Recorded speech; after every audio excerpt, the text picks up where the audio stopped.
बड़ा तेजी के साथ मैं गुफ्तगू कर रहा हूं, उसके बाद रुखसत हो जाओ। देखें, आज की जो महफिल है,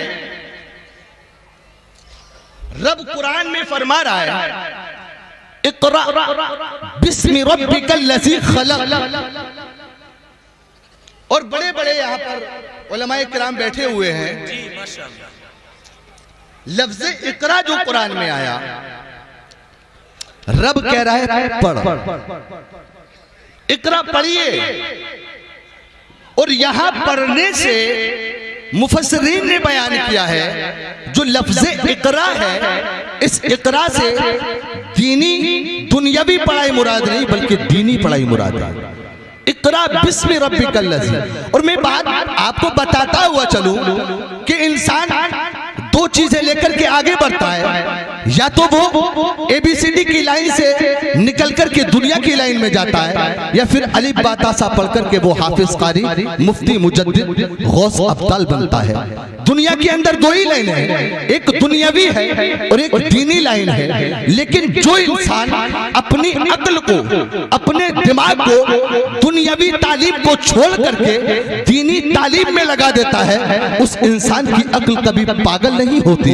हुजूर मुहद्दिस कबीर का वो जुमला मुझे आज भी याद है। हुजूर मुहद्दिस कबीर फरमाते हैं कि जिस इंसान ने अपने दिमाग को, अपनी अक्ल को इल्मे मुस्तफा से वाबस्ता कर लिया, वो इंसान कभी पागल नहीं हो सकता। यही वजह है कभी कोई आलिम पागल नहीं होता है, कभी कोई मुफ्ती पागल नहीं होता है। आप आगे बढ़े, मैं आपको बताता हुआ चलूं, जो इंसान अपनी अक्ल को, अपने जहन को इल्मे दीन मुस्तफा से जोड़ देता है, वो कभी पागल नहीं होता, वो कमजोर दिमाग का नहीं होता, बल्कि उसका मेमोरी पावर बड़ा स्ट्रॉन्ग होता है, उसका मेमोरी पावर बड़ा मजबूत होता है। मैं आपको मिसाल देता हुआ चलूं, ये दुनिया है, जब लोगों ने कुरान को मिटाने की बात की, मेरे भाई, जंगे यमामा में जब हाफिज़े कुरान को शहीद कर दिया गया, उनका मकसद ये था कि जब जंगे यमामा में हाफिज़े कुरान को शहीद कर दिया जाएगा तो कुरान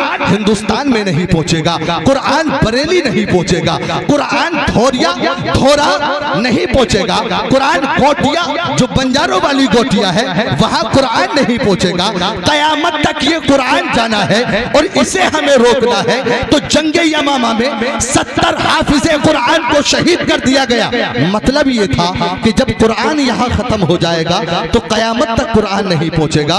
मेरे भाई, उधर जालिम जब कुरान के हाफिजों को शहीद कर रहे थे, कारिये कुरान को शहीद कर रहे थे, कुफ्र पर मशीयत को जला लाता है। अल्लाह रब्बुल इज्जत ने बरेली की धरती पर एक बच्चा पैदा फरमाया, जिस बच्चे ने उसकी टाइमिंग को जोड़ा गया तो 7 घंटे में हाफिज़े कुरान बनता हुआ नजर आया। जालिम कुरान को मिटाने की बात कर रहे थे, कुफ्र पर मशीयत को जला लाता है। अल्लाह रब्बुल इज्जत ने इस धरती पर एक ऐसे बच्चे को पैदा फरमाया जिसने 3.5 महीने में कुरान को हिफ्ज़ किया। दुनिया इंसानियत उसको मुहक्किक़ हक़ हुजूर मुहद्दिस देहलवी रज़ियल्लाहु ताला अन्हु के नाम से याद करती है। मैं एक बच्चा और ऐसा है जिसको जानता हूं, जिसने 3.5 महीने में नहीं, 7 महीने में कुरान को हिफ्ज़ किया। दुनिया इंसानियत उसको इमाम मोहम्मद के नाम से याद करती है। मैं एक ऐसे बच्चे को जानता हूं जिसने सिर्फ 3 दिन में नहीं, 7 दिन में नहीं, 7 दिन में नहीं, 7 महीने में नहीं, बल्कि 7 घंटे में कुरान को हिफ्ज़ किया।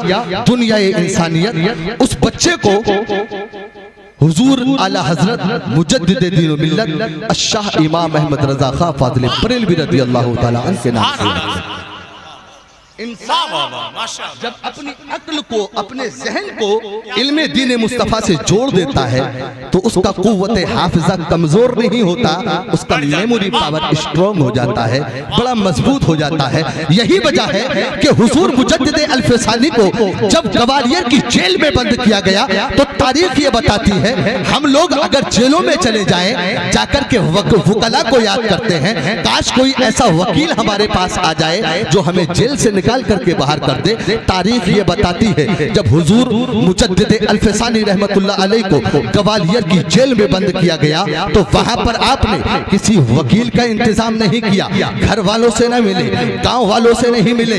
हुजूर मुजद्दिद अल्फसानी ने जेल के अंदर मुसल्ला मंगाया, कुरान मंगाया।